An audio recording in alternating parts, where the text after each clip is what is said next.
Bismillahirrahmanirrahim. Assalamualaikum warahmatullahi wabarakatuh. Waalaikumsalam warahmatullahi wabarakatuh. Bagaimana kabarnya Pak? Kabar baik, alhamdulillah. Alhamdulillah. Mohon maaf Bapak, saya minta waktunya sebentar untuk mewawancarai Bapak, yaitu tentang pengambilan keputusan, dilema etika, dan bujukan moral. Baik Bapak, terima kasih sebelumnya atas waktu yang udah Bapak sempatkan.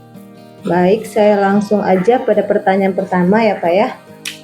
Pertama itu saya mau nanyakan, selama ini bagaimana Bapak dapat mengidentifikasi kasus-kasus yang merupakan dilema etika atau bujukan moral?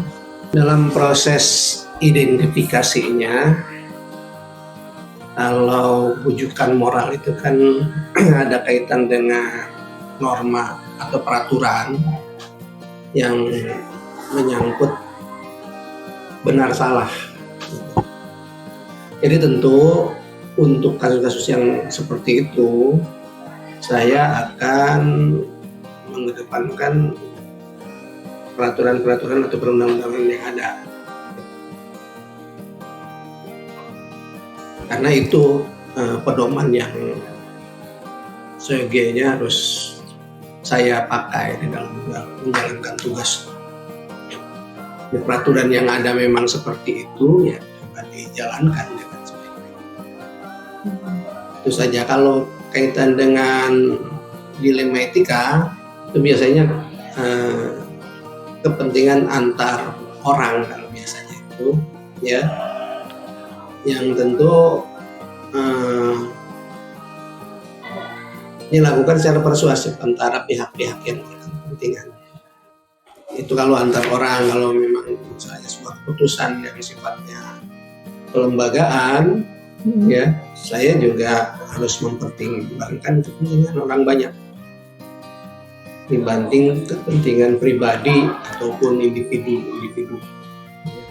Baik Bapak, tadi Bapak mengatakan cara Bapak mengidentifikasikannya. Yang pertama itu kalau bujukan moral, Bapak lihat dari permasalahan itu benar atau salahnya, dan itu berhubungan dengan peraturan dan norma-norma tentunya. Benar salahnya berdasarkan peraturan dan ya, undang-undang. Nah, sekarang kalau untuk dilema etika, nah Bapak mengatakan yaitu berdasarkan kepentingan tertentu terhadap orang individu, mungkin dengan cara pendekatan personil tadi Bapak menyampaikan.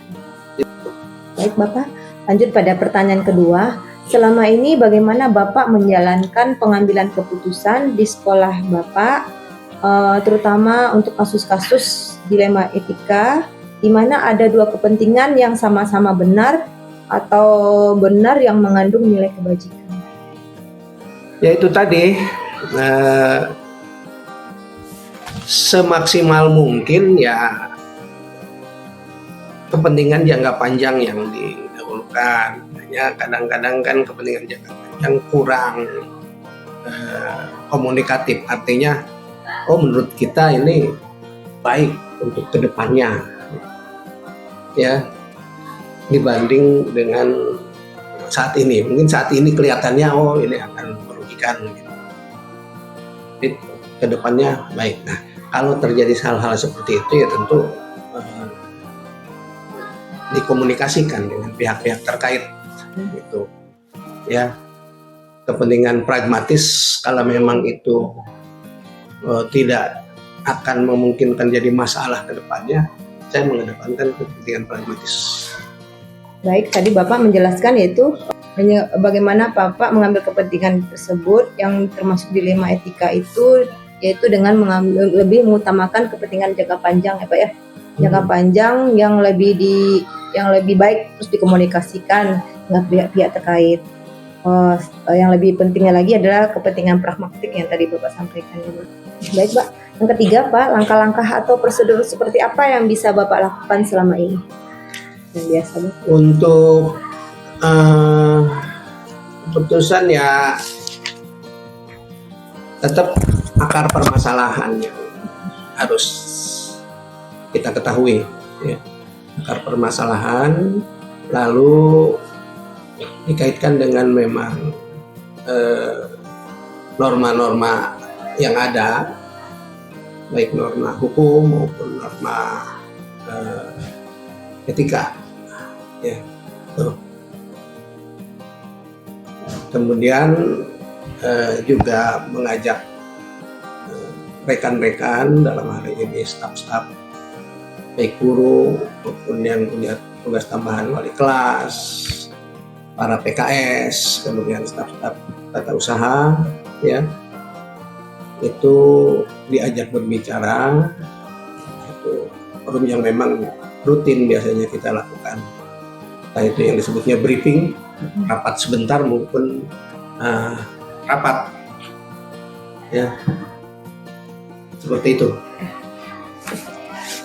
Baik, langkah-langkah yang Bapak lakukan untuk pengambilan keputusan itu, yang pertama itu Bapak harus cari dulu akar masalah. Terus yang dikaitkan dengan norma-norma hukum atau norma-norma etika yang ada. Setelah masalahnya diketahui, ya, lanjut pada saya cari peraturan-peraturan atau norma hukum yang terkait dengan itu. Ya. Terkaitkan dengan itu. Setelah itu mengajak staf atau guru ikut untuk membicarakan persoalan itu. Ya. Tentunya pada forum yang sudah biasa ya Pak ya, kalau briefing atau rapat dan sebagainya. Oke, baik Bapak, yang pertanyaan keempat ya, hal-hal apa saja selama ini yang dianggap efektif dalam pengambilan keputusan pada kasus dilema etika ini? Itu adalah dengan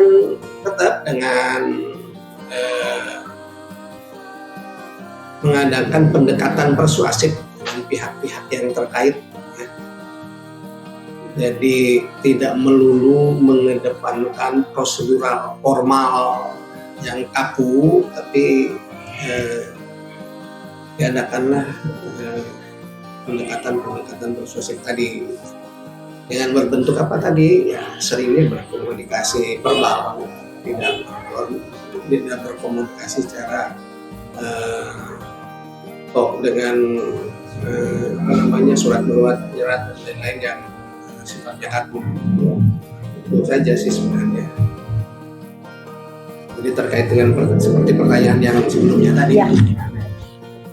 Ya, yang hal-hal yang Bapak anggap efektif ya dalam penanganan pengambilan keputusan ini dengan mengadakan pendekatan persuasif ya Pak ya, dengan pihak-pihak terkait tersebut. Jadi tidak terlalu kaku ya Pak ya, jadi langsung pendekatannya itu dengan komunikasi secara verbal juga. Ya. Yang kelima ya Pak, yang mau saya tanyakan, hal apa saja yang merupakan tantangan dalam pengambilan keputusan pada kasus-kasus dilema etika?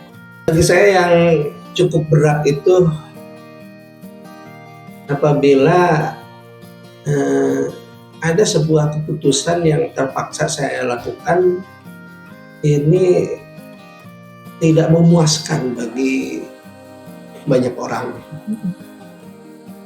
Ya, prosedur peraturan yang sudah saya tempuh, saya sesuaikan, ya, visi misi yang memang sudah sekolah buat, ya. Kemudian juga kenyataan, ya. Langkah-langkah untuk itu sudah kita lakukan. Misalnya, contoh saja misalnya dalam membuat keputusan anak lulus atau tidak lulus, misalnya, ya, atau nilainya anak entah di bawah KKM atau di atas KKM, itu kan tetap peraturan-peraturan yang berlaku kita tempuh, kemudian visi misi sekolah juga jadi bahan pertimbangan. Ya, akan tetapi biasanya yang jadi masalah adalah pihak-pihak luar dalam hal seperti orang tua misalnya, siswa sendiri tidak merasa puas dengan itu yang tantangan terberat lah. Baik, jadi tantangan terberat bagi Bapak dalam mengambil keputusan dilema ini adalah apabila keputusan itu tidak diterima oleh pihak-pihak tertentu ya Pak. Padahal semuanya udah Bapak lakukan dengan berdasarkan visi, sudah berdasarkan peraturan-peraturan ya berlaku, ya dilakukan dengan prosedur-prosedur yang udah sesuainya dengan secara sesuai dengan prosedur-prosedur yang berlaku. Nah, baik, yang berikutnya Bapak, apakah Bapak memiliki katakanlah hal-hal atau jadwal dalam penyelesaian kasus dilema ini? Ada butuh penyelesaian, memiliki jalur untuk menyelesaikannya pada waktu tersebut? Sebenarnya sih memang setiap tahun Awal tahun kan kita review lagi perencanaan jangka panjang maupun menyusun perencanaan tahunan, ya. Di situ kita buat ya sifatnya antisipatif. Bagaimana kalau kejadian seperti ini, kita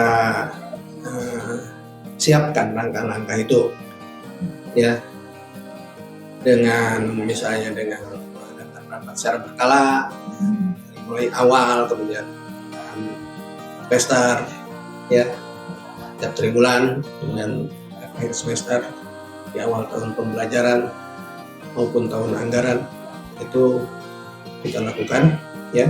Di situ kita mereview, ya, kinerja kita yang sudah, kemudian juga melihat sejauh mana ketercapaian, ya, yang di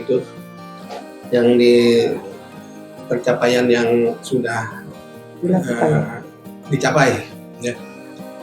Adapun apabila memang ada kasus-kasus yang sifatnya pemanggilan mendesak, ya, biasanya saya memanggil staf-staf terdekat PKS, kemudian juga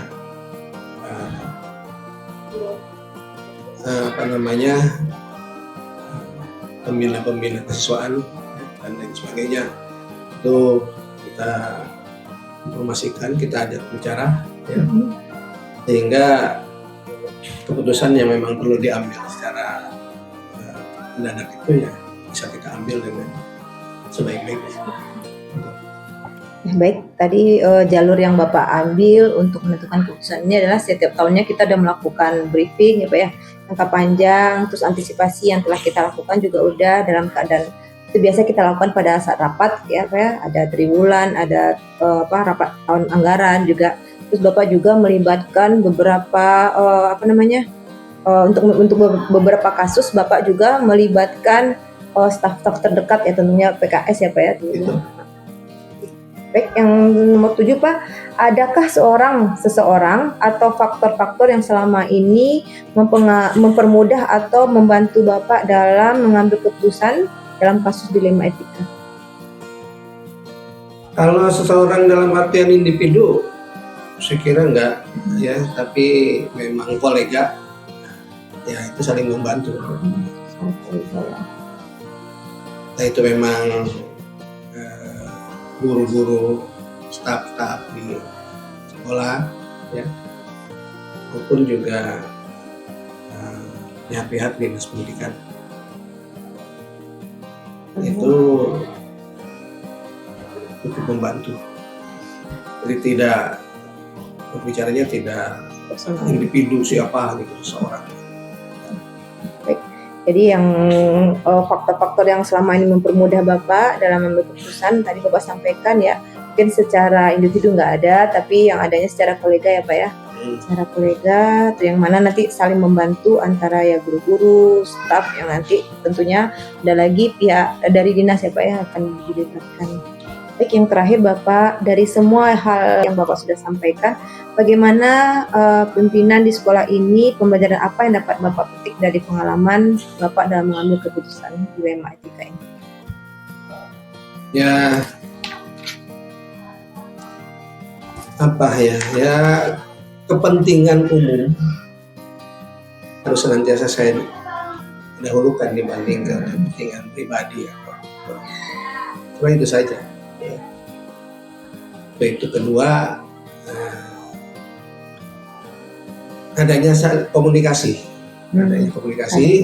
sehingga timbul saling pengertian. Kadang-kadang program yang saya sudah buat, kemudian sisi pandang yang saya buat dalam mengambil keputusan kan mungkin tidak dilihat oleh orang lain, tapi dengan komunikasi yang baik, ya, saya sampaikan keputusan ini seperti ini karena alasannya ini.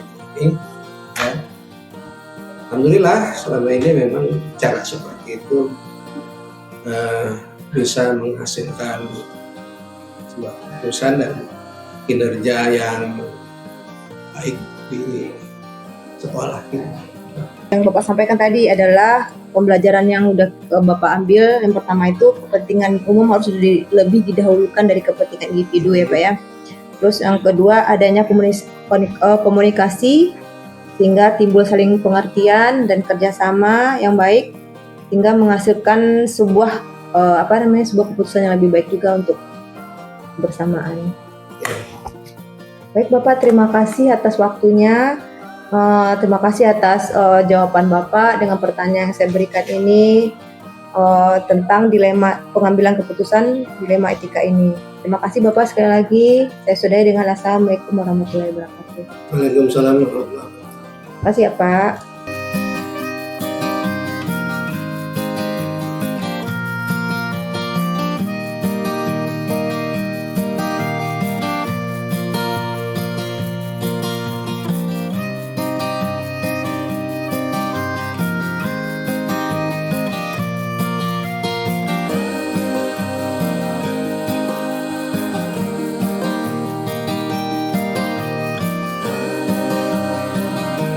Assalamualaikum Ibu.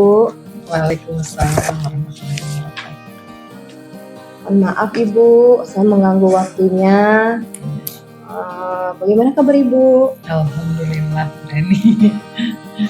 Baik Ibu, hari ini saya minta waktu Ibu untuk mewawancara Ibu dengan merupakan tugas dari pendidikan guru penggerak. Di sini saya ditugaskan mewawancarai 2 orang kepala sekolah. Yang pertama itu tentunya di sekolah saya sendiri. Nah, yang kedua adalah di sekolah selain dari sekolah saya sendiri. Nah, di sini wawancara ini berhubungan dengan pengambilan keputusan dilema etika rujukan moral. Sebelumnya juga saya mengucapkan terima kasih lagi ya Bu, karena Ibu udah bersedia meluangkan waktunya untuk diwawancara. Baik Ibu, kita lanjut pada pertanyaan pertama, boleh Ibu? Boleh. Pertanyaan pertama, selama ini bagaimana Ibu dapat mengidentifikasi kasus-kasus yang merupakan dilema etika atau bujukan moral? Jadi tadi kan mungkin definisinya dulu ya. Kalau tadi bujukan moral itu ya, dan dilema etika. Mungkin tadi kalau bujukan moral itu benar atau salah tadi itu ya. Jadi contohnya mungkin kalau saya mengidentifikasi itu misalnya gitu yang ada akhirnya itu bisa kerana hukum mungkin gitu ya. Iya Bu. Ya. Jadi contohnya kalau di kita tuh kan yang selalu digaungkan dan yang agak mengkhawatirkan gitu ya yang dilakukan oleh kepala-kepala sekolah itu yaitu kepercayaan dari pemerintah untuk penyaluran BOS gitu ya. Kebenaran kalau di sekolah kita di madrasah ini kan nggak ada yang PIP ya. Sebenarnya ada beberapa macam penyaluran bantuan ya dari pemerintah ya. Nah kebetulan kayak BOS ini kan besar juga ya. Dan Miku dengan jumlah murid sekarang yang 250 tuh udah dapat sekitar 250 juta. Nah itu besar. Nah ini pertanggungjawabannya yang juga. Nah ini mungkin yang bujukan moral ya. Jadi kita tuh harus benar-benar hati-hati dalam mengelola ini. Jadi begitu misalnya ada urusan dengan bos ini, yang warning di kepala saya akan mengidentifikasi nih ya. Oh ini hubungannya. Jadi jangan main-main lah di sini gitu ya. Di ranah ini bujukan moral. Kalau di dilema etika ini ya ini lebih ke mana yang lebih baik gitu ya di antara 2 pilihan mungkin ya. Dan ini kan bukan masalah hukum gitu ya, tidak ada hubungan dengan hukum. Jadi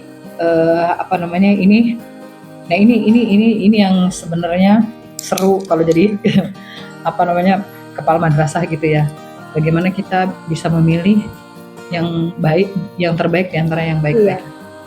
Baik Ibu, tadi Ibu menyampaikan kalau Ibu mengidentifikasikan tentang bujukan moral itu harus penuh dengan kehati-hatian ya Bu ya, karena sangat karena bersanksi di ranah hukum.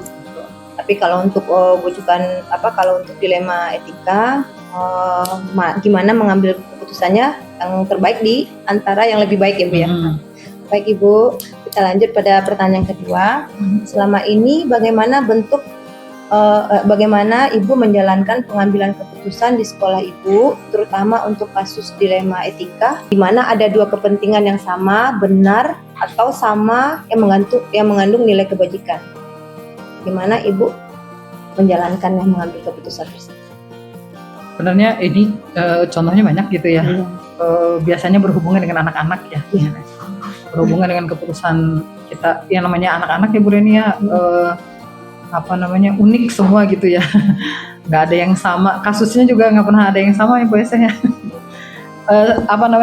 Banyak banget di benar-benar kita tuh harus melihatnya itu, yaitu nggak bisa melihat selewat gitu ya setiap ada masalah itu, tapi harus dipelajari dulu. Bahkan sampai kita tuh punya slogan, bukan slogan sih ya. Jadi guru tuh selain menjadi mendidik anak-anak gitu ya, mengajar, kita tuh juga berikut menjadi detektif gitu ya. Jadi setiap kalau misalnya ada masalah di anak-anak gitu ya, kita tuh betul-betul harus nyelidiki dulu ini tuh masalahnya apa. Bahkan sampai ke orang tua. Kita harus lihat dulu masalahnya itu sampai ke orang tua. Jadi contohnya ada kasus gitu ya, mengambil barang-barang temennya gitu. Bagaimana cara menyelesaikannya? Akhirnya yaitu kita pelajari ke belakang gitu ya. Sebelum kita ngambil keputusan itu dipelajari ke belakang, bahkan sampai datang ke rumah orang tuanya, kita berbicara dengan orang tuanya, dan kita lihat latar belakangnya. Di latar belakangnya itu ternyata bukan cuma dari ini, dilihat dari kecilnya. Khusus untuk dilema etika ini juga sampai di kita tuh melindungi anak gitu. Jadi jangan sampai teman-teman yang lain tahu, karena kita tahu kondisi anak ini seperti apa gitu. Tadi Ibu memaparkan katanya dalam situasi atau dalam pengambilan keputusan Ibu selidiki terlebih dahulu, terus latar belakangnya seperti apa. Cuman kalau kasus begini bukan sekedar di sekolah Ibu juga, kita di sekolah kita mungkin ada juga pernah kejadian kasus seperti ini. Ya sih, kita harus mempelajarinya dulu, terus latar belakang keluarganya juga, dan kita harus kerjasama kali ya Bu ya, sama orang tuanya. Terus Bu ada detektifnya juga, ya guru ya, selain ngajar juga jadi detektif.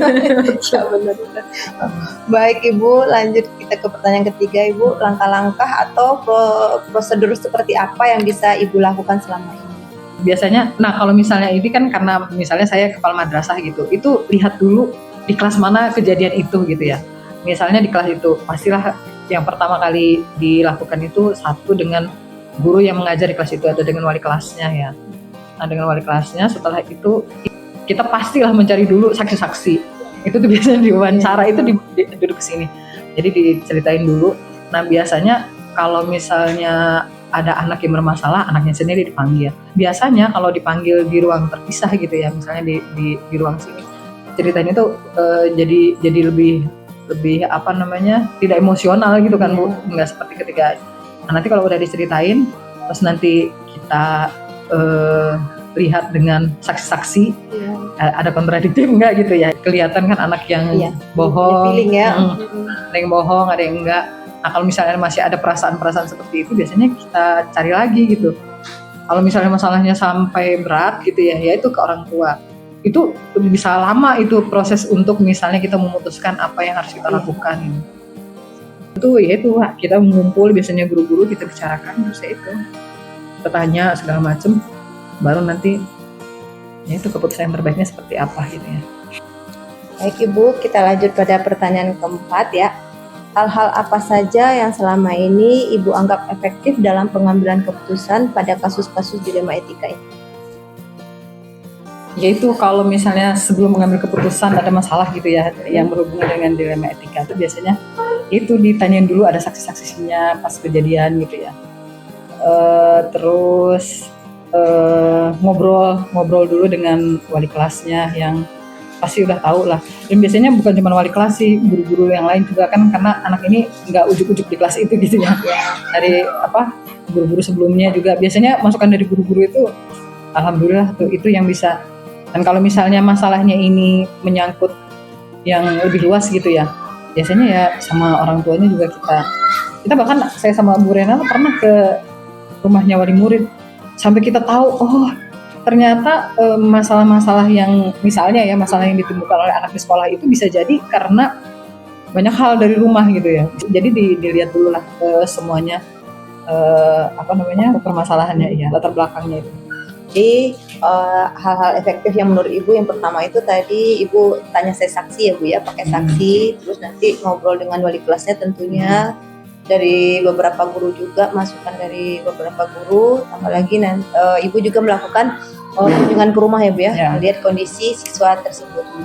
Baik Ibu, yang kelima, hal-hal apa saja yang merupakan tantangan dalam pengambilan keputusan pada kasus-kasus dilema etika ini? Misalnya ada anak yang sebenarnya sih di sekolahan itu progresnya kecil gitu ya, tidak ada dukungan dari orang tua gitu ya. Terus anak ini ya itu sudah kita tegur juga tidak ada perubahan gitu ya. Nah misalnya di satu titik gitu ya, orang tuanya tiba-tiba memindahkan anaknya gitu kan. Sebenarnya sih sebenarnya mestinya kita tuh gampang gitu ya. Oh yaudah anak ini dikeluarin. Tapi ternyata ada melihat gitu ya, kadang-kadang melihat anak ini sebenarnya ketika dipindahin itu kasihan. Dan anak ini dipindahinnya jauh gitu. Dia berpisah dari ibu bapaknya dan dititipin ke neneknya gitu. Karena dibilang kalau pendidikan di sini itu berat gitu ya. Terus ibunya nggak ada waktu. Nah ini nih kadang-kadang kasihan. Saya itu udah berusahanya ya untuk misalnya supaya anak ini tidak jadi pindah gitu. Jadi sampai kita perlambat gitu prosesnya itu. Misalnya yang tadi itu diperlambat itu misalnya, Ibu gini dulu deh Bu, kan kita nggak tahu anak ini bakal betah apa enggak di sana gitu ya. Jadi kita kasih waktu ya Bu ya, karena kalau udah kita keluarkan dari sistem itu udah susah lagi masuk lagi ke sini dan lain sebagainya. Nah itu tantangannya akhirnya ya kita tetap anak itu jadinya pindah. Sebenarnya sedih banget karena menurut kita sebenarnya dia itu anak ini nih sebenarnya udah kayak ngibarin bendera minta tolong gitu sama kita gitu ya. Berarti tantangannya pertama kata Ibu kerja sama orang tua ya Bu ya. Kurangnya kepedulian orang tua kali ya. Terus berikut tadi ya kita masih ngulur waktu lah kalau misalnya masalah ini masih bisa keputusannya sebelum ini. Ya tantangannya, terus rasa kasihannya Bu ya, rasa pengen membantu kita pasti ada ya. Terus pertanyaan yang keenam Ibu, apakah Ibu memiliki katakanlah hal itu suatu jadwal untuk menyelesaikan kasus dilema etika tersebut? Terus apakah Ibu langsung penyelesaiannya di tempat atau ada beberapa jalur penyelesaian yang Ibu lakukan? Kalau dilema etika ini jangan sampai ya Bu Ren ya kita selesaikan saat itu juga ya, serem banget ini karena takut salah ngambil keputusan ya. Biasanya kita selidikinnya itu bisa lama banget tuh, bisa itu saksi-saksinya bisa kita panggil, kita suruh ceritanya tuh nggak bisa sekali dua kali, nggak bisa langsung diselesaikan, bisa panjang, dan itu kita harus lihat latar belakang anaknya, bahkan sampai saya itu ya Bu ya nanya ke psikolog gitu ya. Ada prosesnya gitu ya. Baik Bu, berarti tadi mau menyampaikan nggak bisa langsung ya Bu, berarti ada proses tersebut ya, ada proses lagi, diambil keputusannya tidak langsung pada saat itu juga ya.